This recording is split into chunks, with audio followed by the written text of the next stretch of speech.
आया हुआ। शिव का जो ज्ञान है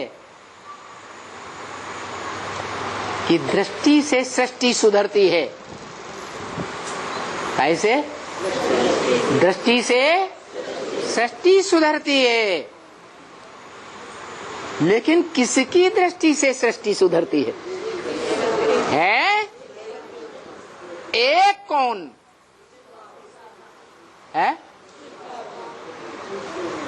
एक वह जिसकी रग रग में ज्ञान समाया हुआ हो,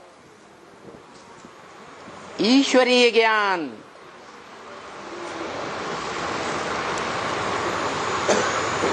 तन में समाया हुआ हो, मन के संकल्पों में समाया हुआ हो, वाचा में समाया हुआ हो। ज्ञान के अलावा कोई दूसरी ब्राह्मण जीवन में बात ही नहीं होनी चाहिए।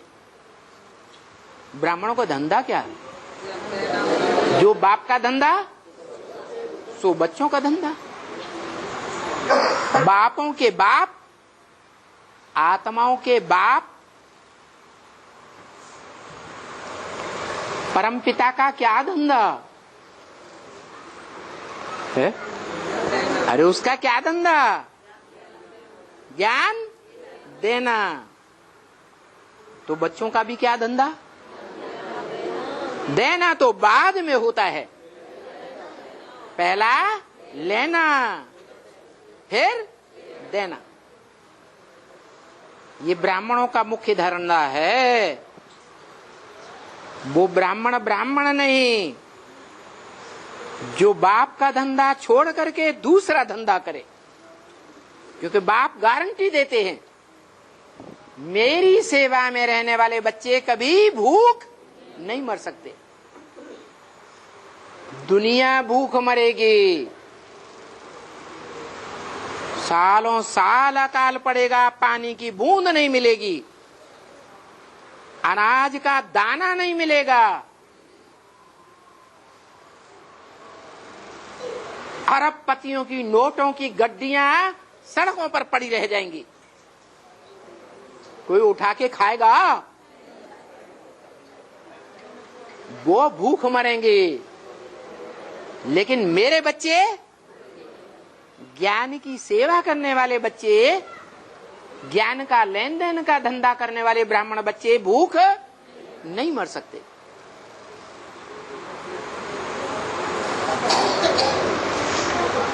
तो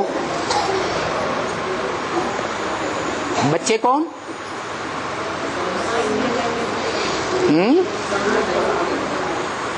ईश्वर बाप के बच्चे कौन है? ईश्वर बाप के बच्चे वो जो बाप के धंधे का अनुकरण करें, पेट के धंधे की परवाह नहीं करें।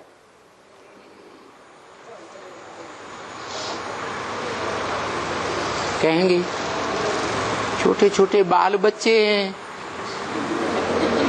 उनकी परवरिश कौन करेगा?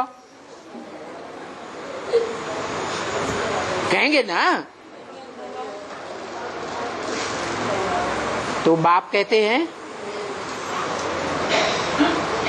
जिस परिवार में छोटे छोटे बच्चे हैं,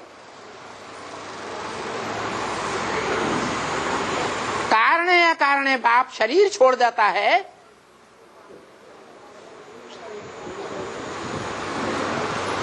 तो बच्चे मर जाते हैं क्या? संबंधी संभालते हैं या नहीं संभालते हैं? और संबंधियों की बुद्धि को भी प्रेरित करने वाला कौन?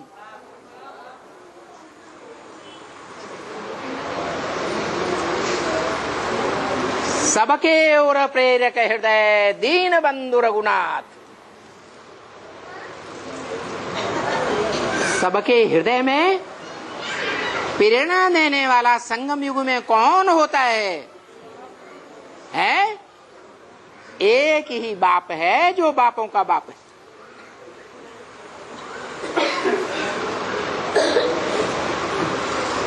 वो सबको संभालने वाला है। तो फिर रचयिता हम अपने को माने या सबका रचयिता एक है। अहंकार आता है, क्या हम संभालेंगे तो संभले रहेंगे, हम नहीं संभालेंगे तो मर जाएंगे।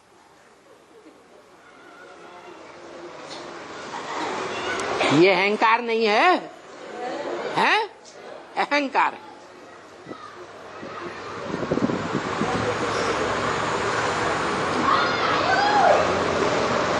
ये अहंकार को त्याग देना चाहिए। सब कुछ उसको अर्पण करना चाहिए। लेकिन ये नहीं कहेंगे कि बाल बच्चों में हमारा मोह लगा हुआ है। ये कहेंगे कि हम संभालने वाले हैं, हम नहीं संभालेंगे तो कौन संभालेगा।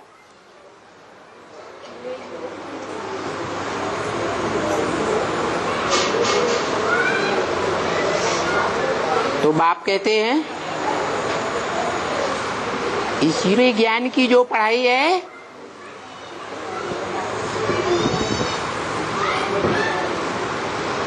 इस ज्ञान का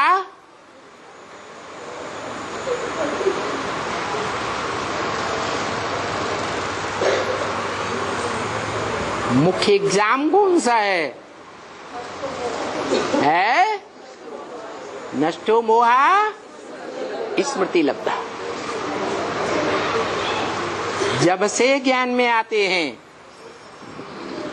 जब से ज्ञान से आकर के बाप को पहचानते हैं, वो फाउंडेशन की बेला है। उस फाउंडेशन की बेला में जिन्होंने इस नष्टो मोहा का जितना गहरा फाउंडेशन डाल लिया, तो जो आदि सो अंत में उतना ही ऊंचा पद पाएंगे। मिसाल के तौर पर जो अष्ट देवों में आने वाली आत्माएं हैं, उनका विशेष गुण क्या होता है?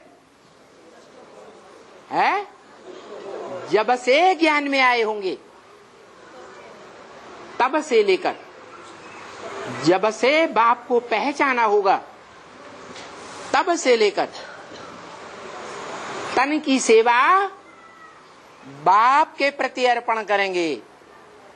लौकिक संबंधियों के लिए कोई सेवा नहीं देंगे।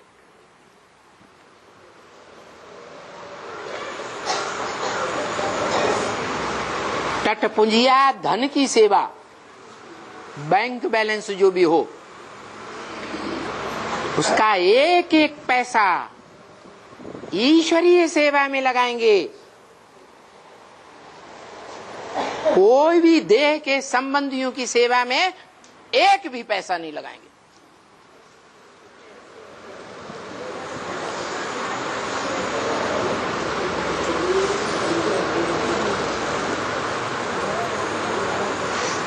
मन के संकल्प ईश्वरीय सेवा में लगाएंगे, ईश्वरीय ज्ञान लेने में, ईश्वरीय ज्ञान देने में, ईश्वरीय सेवा के प्लान रचने में, नई दुनिया की प्लानिंग में बुद्धि लगाएंगे, मन के संकल्प लगाएंगे। मन के संकल्पों को देह की इंद्रियों की हवस पूरी करने के लिए नहीं लगाएंगे। होंगे तो नंबरवार, लेकिन देखने में यही आएगा कि वो पेट के लिए मरने वाले नहीं होंगे।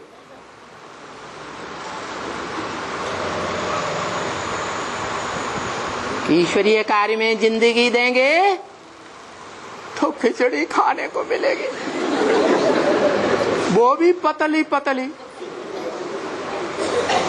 लड्डू, पेड़ा, जलेबी, नमकीन कुछ भी नहीं मिलेगा, परवाह नहीं।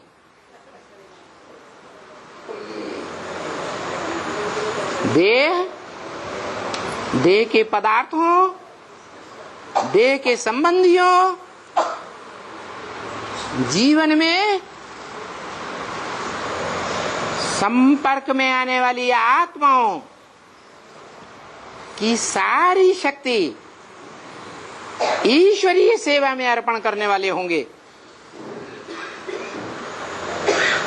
दूसरी ओर लगाने वाले नहीं होंगे। इसलिए कहा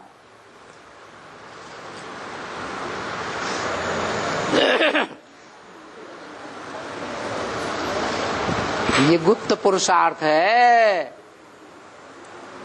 क्या? जो पुरुषार्थी बच्चे हैं वो भी कैसे हैं? गुप्त पुरुषार्थी हैं, प्रत्यक्ष करने वाले नहीं हैं।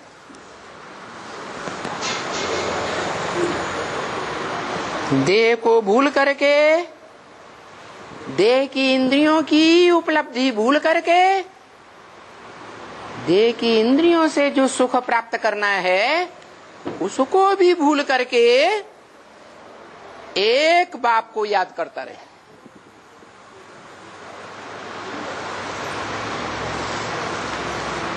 उठते बैठते चलते फिरते कुछ भी करते हुए गुप्त पुरुषार्थ करता रहे। देखे कि हमारा बाबा गुप्त है,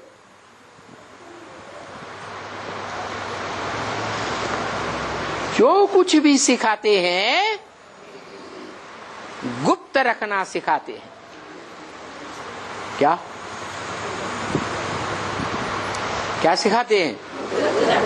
गुप्त रखना सिखाते हैं। ईश्वरीय सेवा में धन भी अर्पण करना है तो ऐसे नहीं बोल बोल करके, बहन जी हमने इतना दिया है, इसमें रखा है कब्र में। दूसरों को भी सुनाया, हमने यज्ञ में ये किया वो किया। नहीं, एक हाथ देने वाला और दूसरा हाथ लेने वाला। तीसरे को अगर पता चल गया तो उस दान की शक्ति खत्म होने लगती है, उसकी ताकत ही खत्म हो जाती है। इसलिए कहते हैं गुप्त दान महाकल्याण।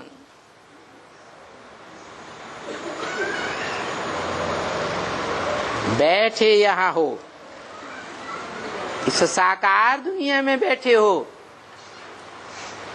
फिर भी बुद्धि कहां लगी रहे है? बोला, ब्रह्म वाक्य बोला, बाप को याद करो, घर को याद करो, स्वर्ग को याद करो। हा? तीन तीन को याद करें।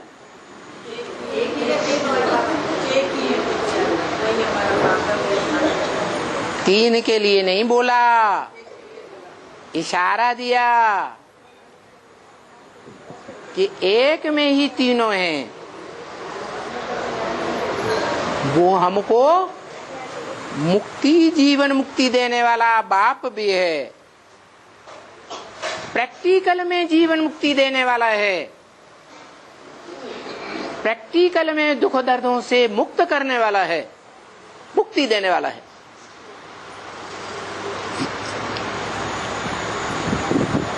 वो बाप ही हमारा घर है। क्या?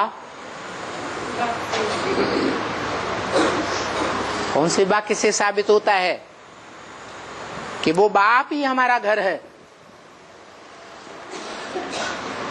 भूल गए हैं? अरे महामंत्र ही भूल गए। कौन सी आत्मा ने बोला है? शिव बाप ने नहीं बोला। शिव बाप नहीं बोल सकता। मन मना भव, मेरे मन में समा जा। उसको मन ही नहीं है तो बोलेगा कैसे? तो जिसमें प्रवेश करता है वो बोलता है। मन मना भव, मेरे मन में समा जा। अरे तेरे मन में क्या समाया हुआ है जो तेरे मन में समा जा? है, उसका नाम है, महाभारत में प्रसिद्ध है। क्या नाम है? अरे महाभारत में क्या नाम प्रसिद्ध है जिसके मन में एक ही समाया हुआ है?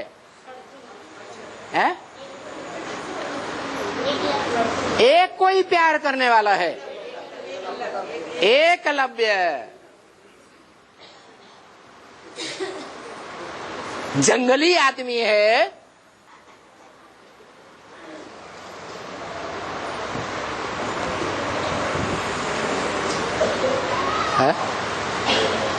गांव का छोड़ा है या नहीं है? क्या है? गांव का छोड़ा है। गांव जंगल में होते हैं ना कि बड़े बड़े शहरों में होते हैं? शहरी सभ्यता में, शहरी बोलचाल में और गांवड़े की बोलचाल में अंतर होता है या नहीं होता है? तो बोला गांवड़े का छोरा। भक्ति मार्ग में गीत बनाई दिए। छोरा गंगा किनारे बाला। क्या गीत बनाई दिया? छोरा गंगा किनारे बाला, खाई के पान बनारस बाला। कौन सा पत्ता? बनारस का पत्ता। अरे सृष्टि का पहला पत्ता नहीं, बनारस का पत्ता। कौन सा पत्ता? चैतन्य या जड़? कौन है वो पत्ता? है? अरे बनारस की कौन सी आत्मा प्रसिद्ध है शास्त्रों में? काशी नगरी, खाई के पान बनारस बाला।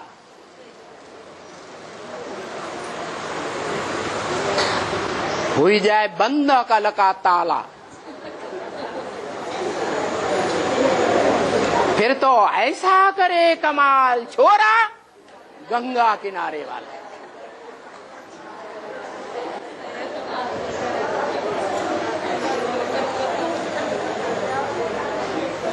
सबकी अकल को ताला लगाने वाला।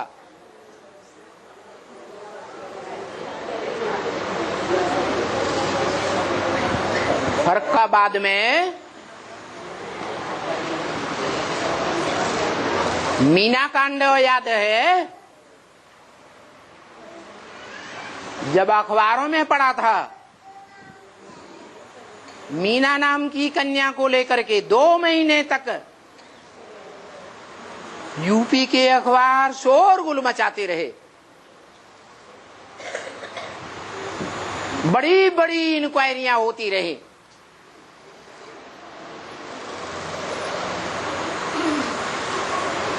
कोई फर्रुखाबादी आदमी को लेकर के तिराहों पर, चौराहों पर 20 पुतले जलाए जाने लगे।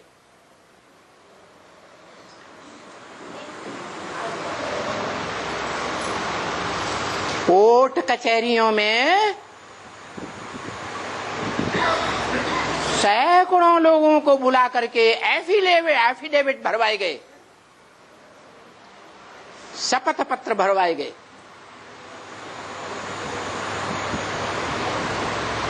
दुनिया भर का वितंडरावाद किया गया।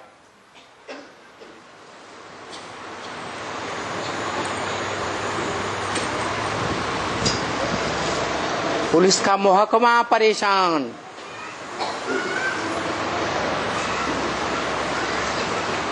एडमिनिस्ट्रेशन करने वाले बड़े बड़े अधिकारी परेशान।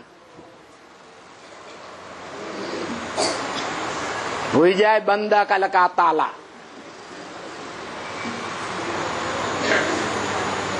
कोई निराकरण नहीं होने निकाल पाए।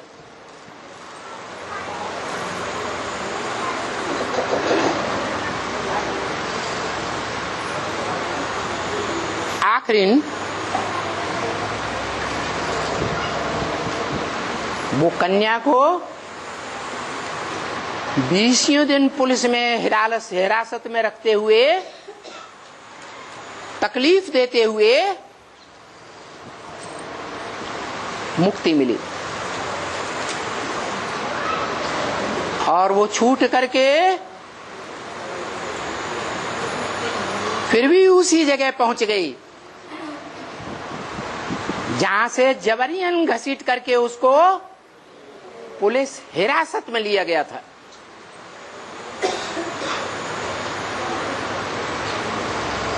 तो सबकी अकल का ताला बंद हो जाता है।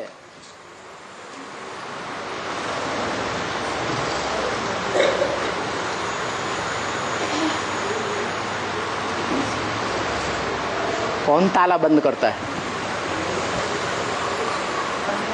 अकल का ताला बंद करने वाला कौन है? नहीं, माया अकल का ताला बंद करती है।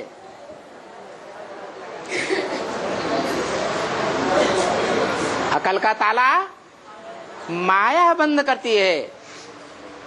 ये दुनिया वालों की बात है। और हम ब्राह्मण बच्चों में कौन सा ताला बंद होता है? कौन सा ताला लगता है? गॉड रेज का ताला।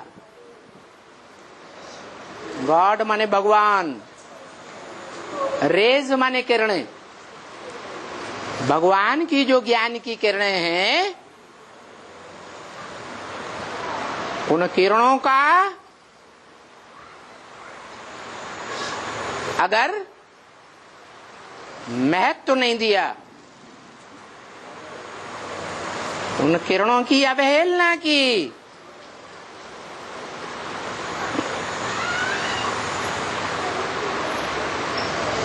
तो क्या होता है? गॉड की किरणों का, वो गॉड की जो ज्ञान की किरणें हैं, वो ईश्वरीय मत को न मानने वालों की बुद्धि को ताला लगा देती है।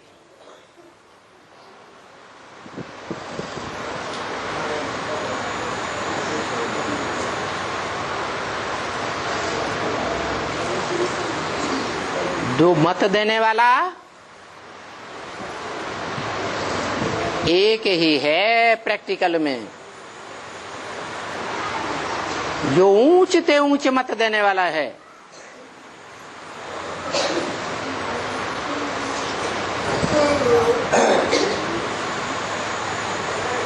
लक्ष्मी को भी,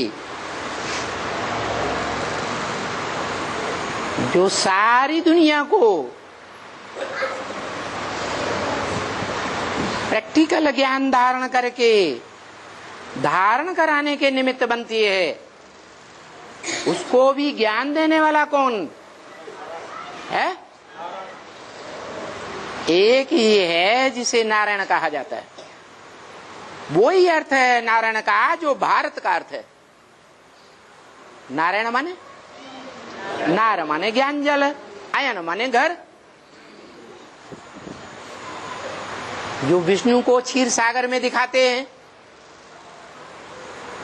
भारत का भी वही अर्थ है। तो बताया वो हमारा घर भी है, जिस घर में मन मना भव हो करके हम सब बच्चे समा जाएंगे। क्या? क्योंकि वो हमारी माता भी है। कौन? परम ब्रह्म। और वो परम ब्रह्म जिसका नाम दिया ब्रह्मा, वो पुरुष तन है या स्त्री चोला है? है? पुरुष चोला है। तो हमारा पिता भी है। तुमेव माता च पिता तुमेव। घर भी है, जिस बुद्ध रूपी माता के बुद्ध रूपी पेट में हम बच्चे निवास करने वाले हैं लंबे समय तक, जहां से हम इस संसार में बाहर निकल करके प्रत्यक्ष होते हैं। वो हमारा घर भी है, वो हमारा बाप भी है, और वो हमारा स्वर्ग भी है। क्या? क्या है? स्वर्ग है। कैसा स्वर्ग? स्व माने आत्मा। गया। कहां गया? आत्म की स्थिति में गया। जो रामायण में गायन है, जेहि जानो तेहि देव जनाई, जानत तुम्हें हुई जाई। क्या? यही जानो, तुम जिसको जानते हो उसी को जानकारी देते हो, और जिसको जानकारी मिलती है वो तुमको जान करके तुम्हारे जैसा ही बन जाता है। तुम ज्योति बिंदु आत्मा बन जाते हो। तुमको अपने पार्ट का परिचय देने वाला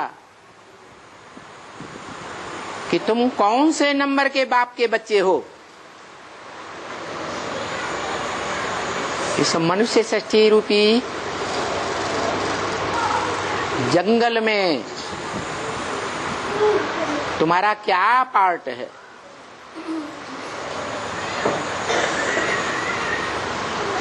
सुखी सृष्टि में क्या पार्ट है, जिसे सुखधाम कहा जाता है, और दुख की नरक सृष्टि में क्या पार्ट है, जिसे दुखधाम कहा जाता है। मानो उस बाप में तीनों धाम समाये हुए हैं। क्या?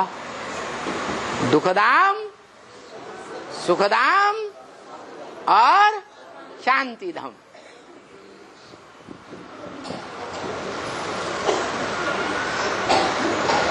वो ऐसा स्वरूप है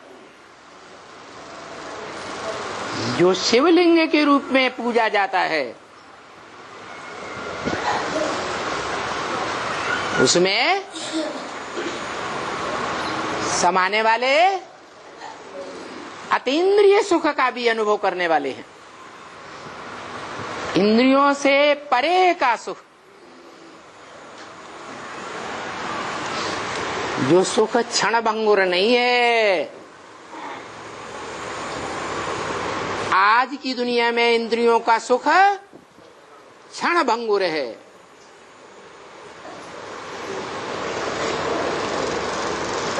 ज्यादा दुख और सुख थोड़े समय का।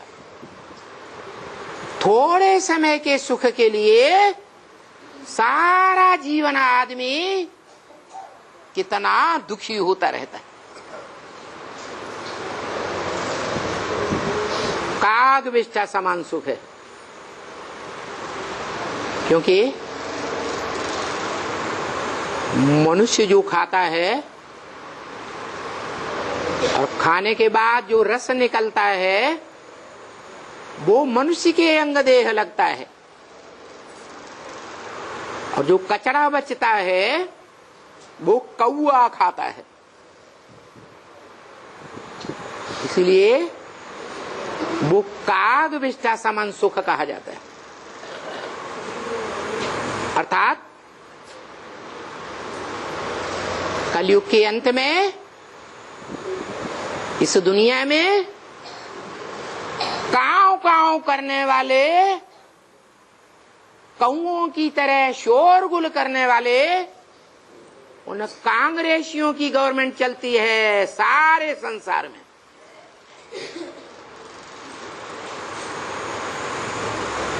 जो कांग्रेसी नेता हैं जहां तहां काव काव काव काव करते ही रहते हैं। हम दुनिया को स्वर्ग बनाएंगे, हम देश को सुखी बनाएंगे। बजाय सुखी होने के देश देशांतर में और ही दुख बढ़ता चला जाता।